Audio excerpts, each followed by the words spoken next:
ये होचंदी हमर मिस्टर विश्वजीत पंडा उर्फ प्रोफेसर पंडा जो सब श्रद्धालु आसिकी से पानी ढालिक ये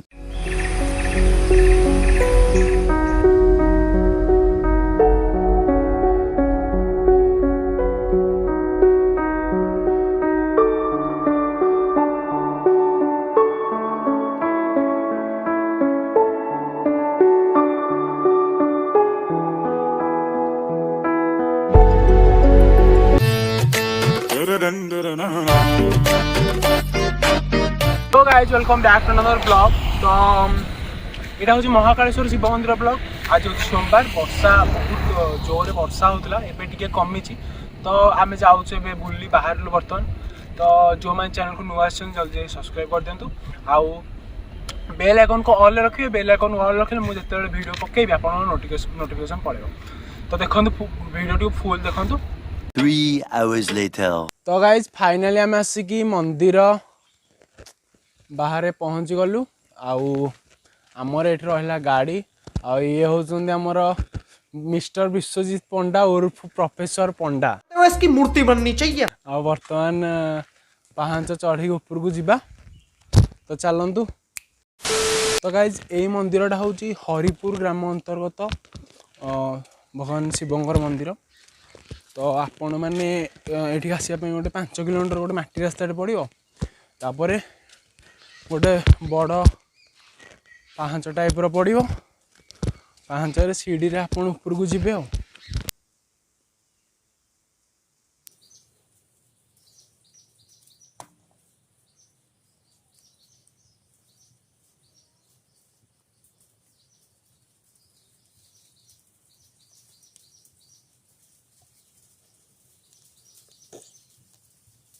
एठी निहाती आसतु। बहुत सुंदर जगह, पूरा ग्रीनरी रे भरपूर, सुनसान, बहुत भल लगे आपन को। तो गाइज आम सहित बर्तमान मंदिर मुख्य पूजक मौसा जोड़ी होती बर्तमान शुणा। मौसा आप ना मैं कुलमणि रणा। आपठू आसिक पूजा कले? तेया लगे आपणकर आमर ये मंदिर रहस्य कौन? मंदिर रहस्य माने को विषय नहीं आमर ये जोटा कि समस्ते लोक जानते एठू हठात करी पानी बाहरला ता विषय हठात करी पानी। तो ये पानी 80 मसीह बाहरला। जदि 80 मसीह बाहरला तापर से दक्षिण काली बुलू बाबा जी तांको कौन निर्देश होती कौन को सेटा मु कहि परिबिनी, किंतु सी लागिक एठिक आसी ए मंदिर को प्रतिष्ठा करते। उज्जैन रु महाकालेश्वर लिंग आणिक ये स्थापित करते। जागर उत्सव ये खूब धूमधाम रे पालन हुए। कार्तिक पूर्णिमा, सावित्री, बोलबम ये भल भाव सब हुए।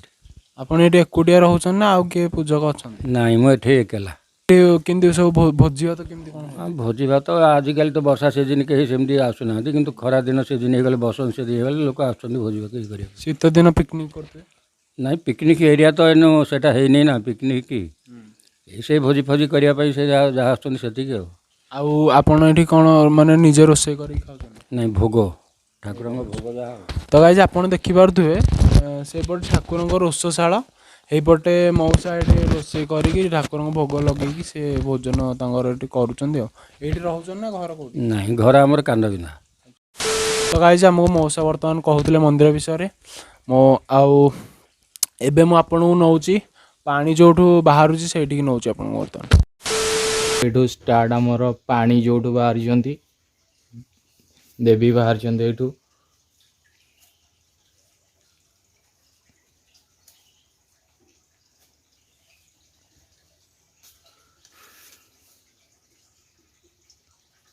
बोर्ड भी मरा है पानी रे हाथ मारंतु नहीं।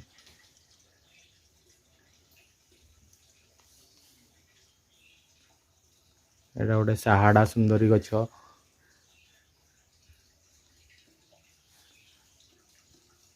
गाइस से पूजा पाउचंती पानी ए बाटे आसिकी से पटे जाइए बाहर।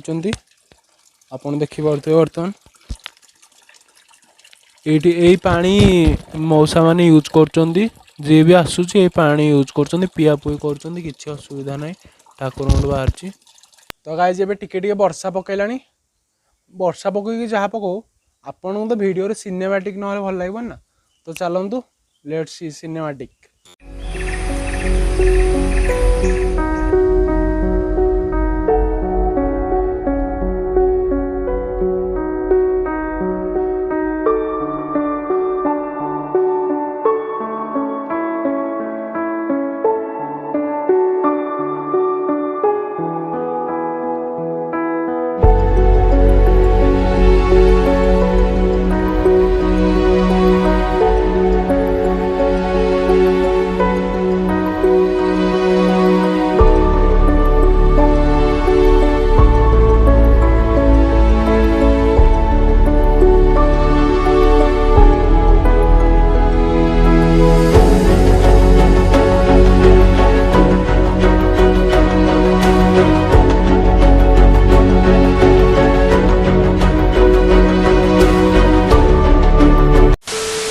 तो गाइज आई होप कि आपको वीडियो भल लगी जब भल लगी वीडियो को लाइक करदे निज फ्रेंड मान सहित शेयर करेंगे आउ हाँ मुझे इंस्टा सब आक्टिव रोचे तो मतलब इंस्टा फॉलो करदे लिंक तले आसो ना डिस्क्रिप्शन में लिंक मुझे पकईदेवी तो से आप इंस्टा मत फॉलो करदे तो देखा नेक्स्ट संडे आउ गोटे सुंदर।